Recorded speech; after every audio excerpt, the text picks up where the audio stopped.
Bienvenue sur Elite Télévision, partout dans le monde entier. Merci à Némi, merci aussi à Gaël pour les images. Merci à Michel-Ange Luma, merci à l'équipe technique Elite Télévision. Malgré merci beaucoup. Et ça l'a bien de vous s'abonner toujours à Wana Elite Télévision, vous s'abonner et belé et ça la vraiment plaisir, il y a trop. Aujourd'hui, je ne suis pas seule, je suis avec Monsieur Barnabé. Bonjour, Monsieur Barnabé. Merci beaucoup, Vanessa. Vous allez bien? Ouais, je vais très bien. Bien habillé, hein? Tu as un pambola. Un pambola. Au lobby, on a le quoi, Moussala Nzambi. Nazalaka. Vous avez Moussala Nzambi, une église, ni une Allez à travers le monde, faites-vous qu'un débat, ça, la pambola, on nous dit qu'il y a Banzambe. Donc, tant que vous avez Moussala Nzambi, na kanti maman pasteur Gili. Problème problème personnel na pasteur Gili. Problème vous en pasteur Gili. C'est tout à une fois. Une fois, na Biwan, c'est tout. Je le respecte beaucoup. Gili c'est très courageux. Il maîtrise bien la science politique. Ngana y problème tout à la tête quand même. Tout ça dans boula mon côté, tout ça dans la commune mon côté. Vous êtes déjà pétant à solo là. Ah ça même nga kutura mutu kana ye. To bima B1. Ti chez Pierrot Loire. To kuta Pierrot te toyati awa chez Bino. C'est la seule fois. Et puis la première fois tant que Biro a bossé dans la ville, à ça la émission dans la bande Hollande. To kuta na te. Bon le reste là moi je ne sais pas. Mais à l'objet qu'il faut au ta prison pour avoir propos na yo et pas chef de l'État. Ça va. Un procès. Dans la film présenté, je défends d'ailleurs beaucoup le président. Bien que je suis déçu, dans ma président Salina Goma. Moi je suis déçu. Mais dans la film président, il y a un film pété. Mais le président a mon konziambo kanabiso. A mon konziambo kanabiso nyonso. Nous devons, nous avons droit selon l'article 5 de la Constitution, l'article 63, l'article 64. Il faut défendre l'intérêt en Boka Oyo. Ce que le président m'a dit qu'on réfléchit, c'est qu'on y est. Que le président est-ce que le pasteur Guili a aussi platé le Bénayo, non? Ah, ça, Congolais sur 100 millions. Il y a une machine à mesurer qui Congolais à battre. Ou bien il y a comme ma vie, c'est ce qu'il y a dit. Il y a beaucoup de ganga tongo pokwa, il y a Guili wana. Il y a des personnes à s'assoigner. À cause de l'autre côté, pas à Mongo, à cause de l'autre côté. Ah bon, et comment des combattants mais continuent à cause de l'autre côté, à cause de pété. Ah, dans la Nenga Lingi, ça c'est pas moi. Il est le grand prédicateur, à Oté Makambo IDPS, à Oté Makambo Cash. Mais Kuna on a l'autre. Et le biba. Ça s'attend pas. Ça qu'il y a, on a l'autre comment côté Kuna. Ah ça là. Ah ça là, il est libre mais ngana personnellement to cause un problème. Aza pasteur, d'abord, papa, je le respecte comme pasteur. Je suis un simple chrétien, je suis un pasteur. Oui. Merci beaucoup. Je le respecte beaucoup. Et puis, pasteur, je suis un pasteur de la pasteur lien. Pasteur, je te respecte beaucoup. Mais dans la politique, tu as des IDPS, tu as des cash, tu as des cash, tu as des IDPS, tout ça, c'est un débat d'idées. Ceux qui vont gagner en premier, c'est la prison. Mais est-ce que tu face à face, peut-être. Pour un sujet, d'accord. Il y a tout débattre. Est-ce que le président peut être informé ou le président n'était pas informé? Il y a tout débattre. Mais le reste, là, il y a la prison, il faut loyer, la prison, il y a la prison, il y a la rate. La capacité de pouvoir. Mais je ne peux pas faire l'outrage au chef de l'État. Voilà. Je ne peux pas m'apprendre à l'individu Félix. Non, je ne ferai pas ça. Okay. Mais la présidence de la République, je vais analyser et surveiller ce qu'il fait. Ça, je vais suivre. Passation de pouvoir entre Martin Fayulu na Muzito. Heureusement, et Kokende. Dossier parce que tout le monde dans la mouka échec et comme ma casse. Tu es qui bazaki ensemble. Mais déjà, dans ma ramon des okende là, tout le monde que Martin Fayulu batikala kana Muzito. Est-ce que Bango démarche na Bango et qu'il n'a makambo bien ou bien comment? Non, Muzito peut ici. Tout est quand ils sont en attente. Bientôt 2023. Ceux qui Fayulu continuer Kolanda comme Makambo à la Mouk. akosutuka akotika la yemoko soki muzito akotika makambo na nouvel élan alandaka lamuka akosutuka akosutuka nani akozwa eloko te na députation un parti force nango ezali nombre ya badéputé ozolandanga force ya parti politique yango wana nombre ya badéputé préparer élection en 2023 nayebisaka yango kivota chaque jour maître Blanchard na epenge makambo wana muka wana ekomi loisir babundela eside babundela nouvelle élan babundela BDDD po bavia la muka na bafo eza distraction au moins appelle ndenge ekomi na maboko ya Fayulu bakosundolola yango il n'y aura jamais remise et reprise de Fayulu na Moïse ekozalaka lisusu te basundoleli eloko na ye wana esili basundoleli eloko wana pone eloko babandaki démarche ensemble ya fo cop ezalaki cop ya élection au moins ba plateforme ebele esalema ezalaki ya élection to soutenir candidat ya motu eza lokola ba les progressistes ya lokola ba cash ya lokola ba FCC ezalaka ba organisation mpona okende élection awa élection eseleki esili Kabila akosala majorité mususu akosala FCC mususu pe candidat mususu pour 2023 nani Kabila ata partout Bemba zalaka na boloko bando diriger MLC lui au moins il avait l'information il pouvait être informé même en étant en prison Bemba diriger MLC na prison ata Kabila za na lola akobando tindaka bandoto awa akosala FCC ne mususu donc c'est comme ça qu'il faut réfléchir quoi il s'agit pour dire que préparons les élections de 2023. Ezoya Mbangu Makasi. Oui, marche pacifique. Oui, ils ont préparé les 14 pour na compte à la Mouka. Un mot par rapport non. Idée wana, il y a marche comme on a qui est baza contre makambo minembwe. Azana besoin makila bana batu kaka. Alingi atia batu na balabala, babu maisusu bana batu. Minembo wana ça ne regarde pas Fayulu, tali Fayulu na nini. Parce que ministère intérieur. Azamo na mboka non?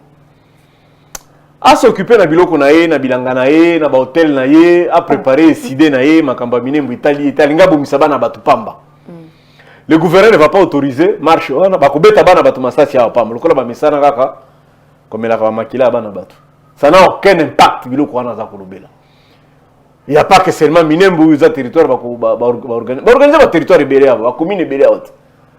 Etali été makamba biloko wana atika ko sala ba ekitisa kepe mwa mingi. Biloko nyonso fois lo bakaka et puis bon enfin ekitisa ke ndeni ana droit lo baté aloba asa citoyen asa la paix marche mais atia moi sina bana liboso soko ko sala ngo payer moko na atia bana batute mais moi sina bana liboso na parce que marche ne ko changer minembo te ozokanga mama avant Fayulu minembo ko tikala na Fizi après marche ya Fayulu minembo ko tikala na Fizi avant marche ya Fayulu Bourgoumès ko tikala na minembo après marche Bourgoumès ko tikala kaka wana avant marche colonel Makanika ko tikala na minembo après on a marche siko bo changer ni azana posa tambola na moyo azana posa nini finalement moi ouais les a propos na yo moko viana na comprendre mais toto ko tana likambo o ezoleka na ville ya Kinshasa to mona ki lobby vidéo ezo circuler to moni elombi ya Jean-Marc Kabound sextape na fimo babengi appel vidéo azo micha misapi et tout un mot par rapport nango. Bon, je suis désolé hein. Au sommet de l'État, on peut pas faire ça. On peut pas faire ça, il doit être prudent. C'est un homme, ça peut lui arriver, mais président Kabound, je suis de cœur avec toi, je compatis. Je suis vraiment désolé. Tu es un homme très courageux. Na sepelaka na courage na yo président mais na niveau comme il faut faire attention banguna ba komi pe moi ebele ce n'est pas toi qui maîtrise ARPTC wana agence de régularisation à poste de télécommunication ce n'est pas toi qui maîtrise ba image ba SMS c'est pas toi qui maîtrise biloko wana oza mokonzi munene koma ki déjà bomaka pe moi minda tika ba minda ndeki est-ce que yebaki ke koma boye. Mais si vous avez accusé babi que na vidéo et bima qui pasteur Mukuna Mami Chibola ezaki Jean-Marie Kassamba de bazoloba OEP ya Jean-Marc Kabound ezaka même yé mutado sala montage wana yoko lo bani par rapport nango ah mais ce que ça musala na pourquoi saleli kaka bango asaleli bango mususuté tozala ka moi prudent hein ce que zo bimana mumi oza mokonzi yebisaka que je suis chef. Il faut faire attention. Mais non seulement le col a longué vice-président, c'est un parlement, mais il y a quand même un congé de peste. C'est lui le numéro 1 à partir du président. Mais bah makamba bongo. Ça arrive, hypocrisie n'est ma bé. Bah tout va ça la Congo. Mais bon ça la Congo ya ko bomba ma. Et belé abano mona ka batambola kana butu bazemi na batambola kana mokili bazemi na bango kota na butu. Ça veut dire il faut que ba ko bomba ma. Il faut que quand même savoir se cacher. Il faut être prudent quand on est à un niveau là. C'est facile de travailler. Bon, à Koloba, nous sommes à Koloba. Bakoko sera jamais. C'est un montage. Discours, on a batutu ba yebi yango keza montage. Batutu ba Koloba ngo, mais entre temps na bosolo na yemoko, diable a yebi keza montage te, yemoko yebi keza montage te, nzambe pa yebi keza montage te. Na yemoko.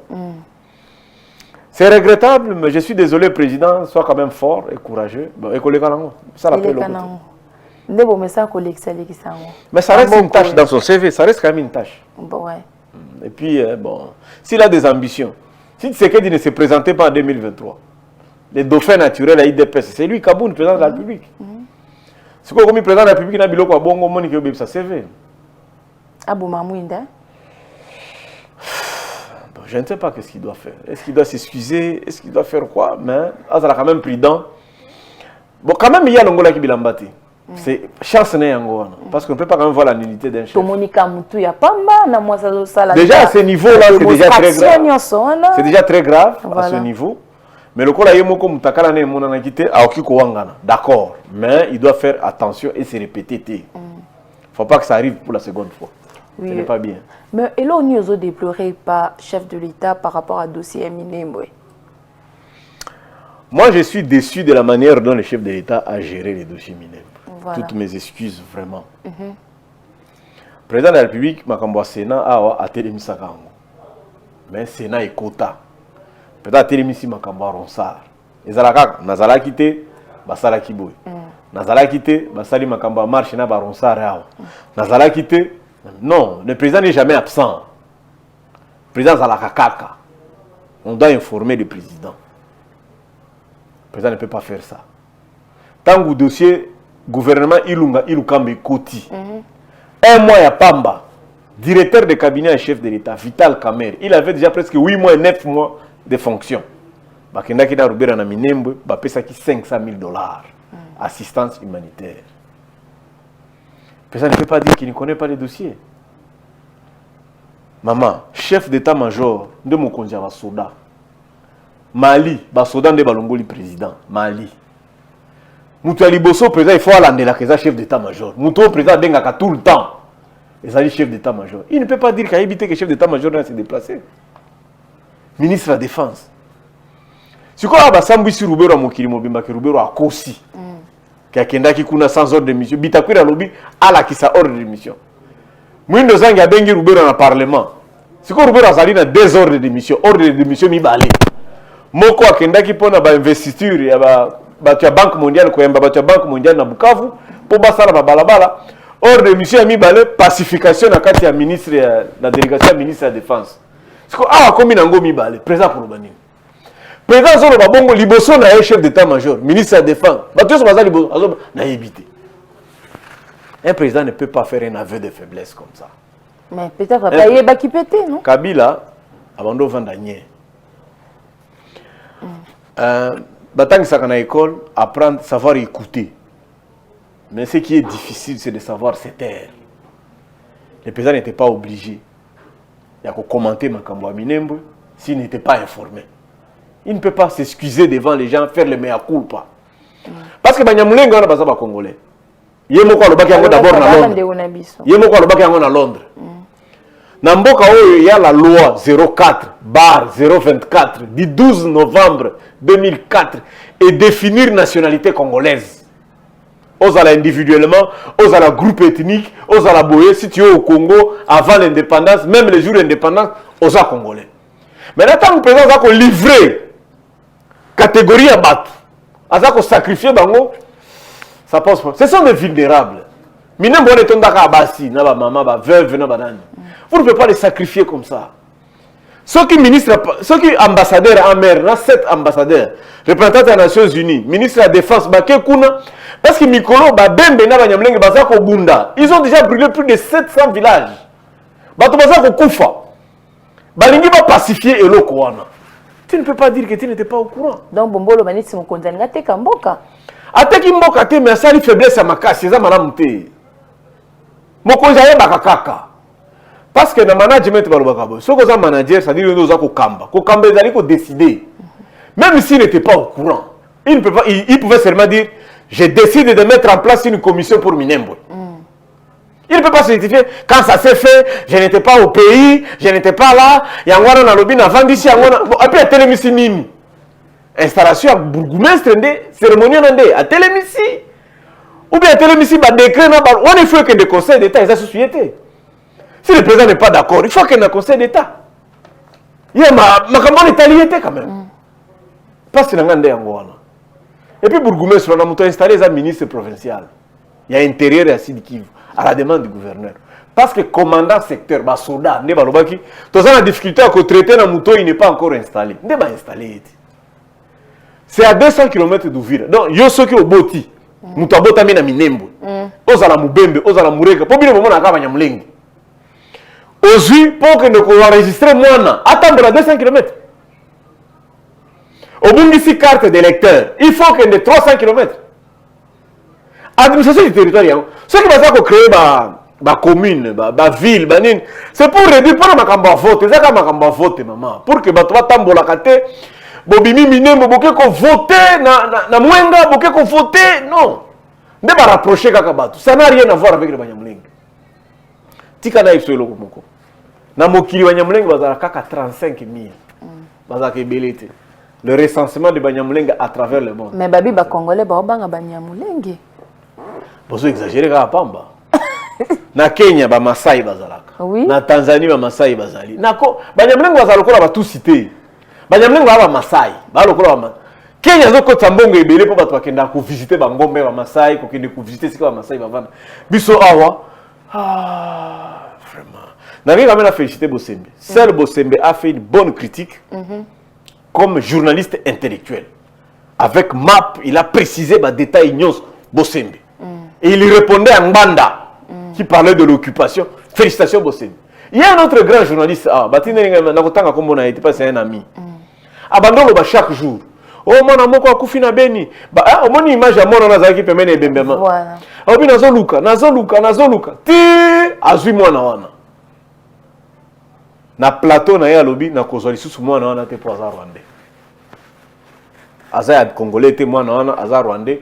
Na kozoete mokili mobimba egangi okosalela okubakisa mwana qu'il soit rwandais, qu'il soit juif, qu'il soit palestinien mwana balokoti pembeni ebembe mama un orphelin même ba Roméo na Romulus baliaka na mbwa bato basala Italie bato basala Rome pardon yo okubakisa mwana po mama na ye akufi pe mama ebembe rwandaise, papa rwandais bakufi, moi na tikali, yo kosunga moi na te posa. Quand on nous voit, tant que on a biso na libanda, on nous prend pour qui là? Toza wapi lelo oyo kozwa, Nations Unies akondima yo ozwa mwana, ozwa bikolo obaka bato. Est-ce que ça s'explique? Mutunanga moko boye ana poto mikolo boye pe kotanga kombo na ye, ayebsinga biso na poto tango tozwa ka mukanda tosala ka fiti. Tosambelaka. Siko banyamulenge bazwi mukanda na bango ya constitution. Epesi bango. Bazwi mukanda ya constitution. Yo koboto na bango. Mais démarche wana est-ce que ekosimba et okende na bitumba te ekota na baguerre te démarche ya Minembwe. Nous sommes un état archipel. Un état archipel ça veut dire la souveraineté de l'état. Le président ne contrôle pas partout. Na mboka oyo. Koganga na lobaki na Goma na Minembwe kutu balandaki na bango te. Balandi te, bayoki te. Agangi to apesi message. Bato balandi te. Agangi. O alobaki na Goma na Minembwe bayebi te. Makamba conseil des ministres Jolino a salaka Minembwe balandaka te. Donc bourgmestre wana il va continuer à travailler muta kosala pe loko zate. Na pona yo balongola bourgmestre wana. Pona nini? Soki ka signé carte de naissance, a signé kaka a gérer ka normal. Problème là ngeza libino ba maman. Oboti pour que quoi mariage civil. Donc ce que bana na Minembwe pour bosala mariage civil, il faut que ait 300 km. Et pourtant mutozana ngiringiri azako zoka bourgmestre na simanda. Justice quand même il faut ça. Mais interdiction ya Roubero na makamunyo so n'est pas chef de l'état.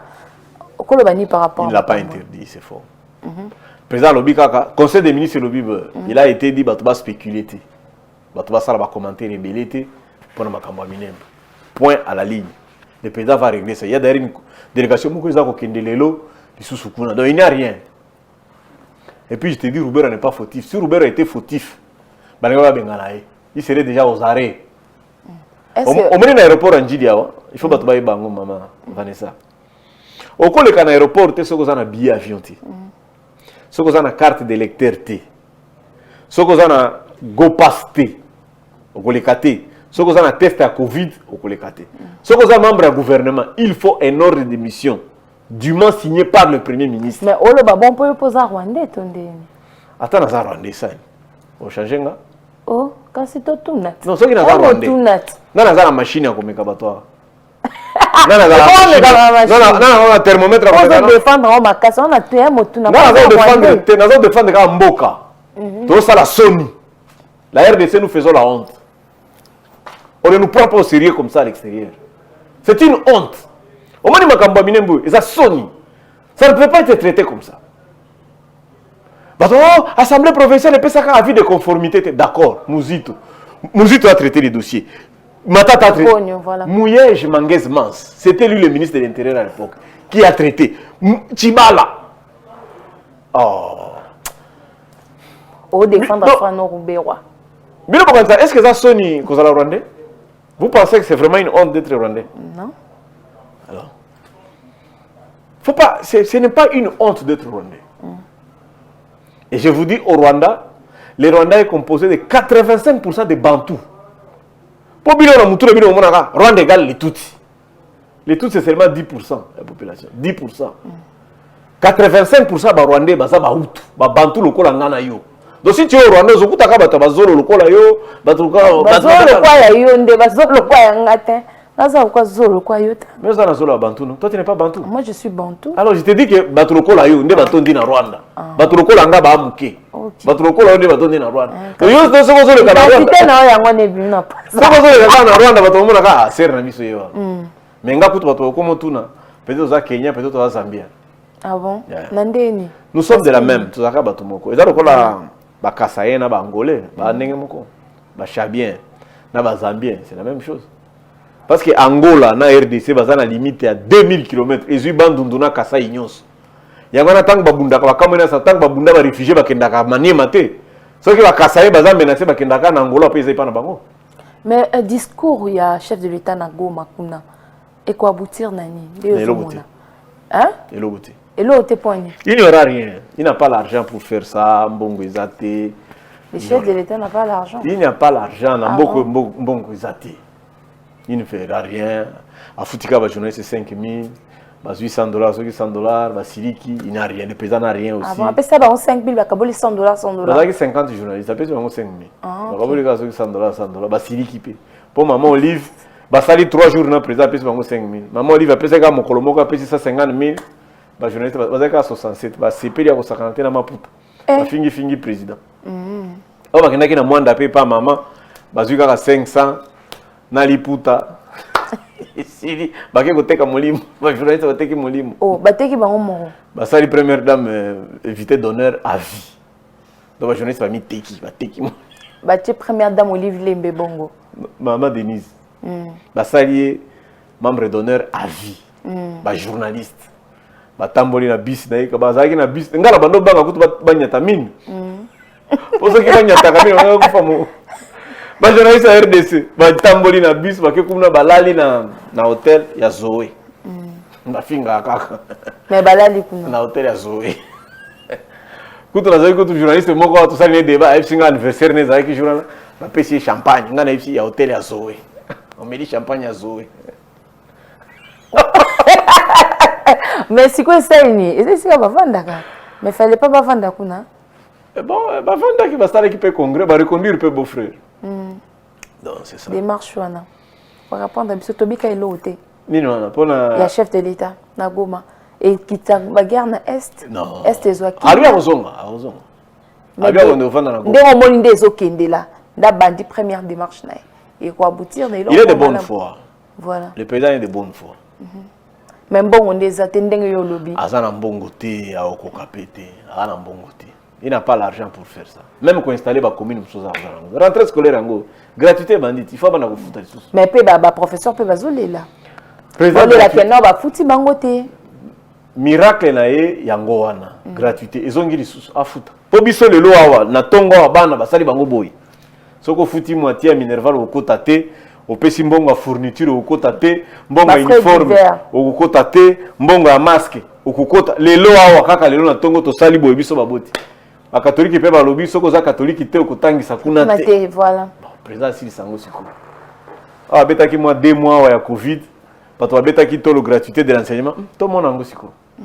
Na moni et le bata pasteur Guili. Yo vraiment tu as vraiment président Singana Kingo. Ya mboka na biso, il faut être sérieux. Ils mboka na biso. Ya mboka na biso.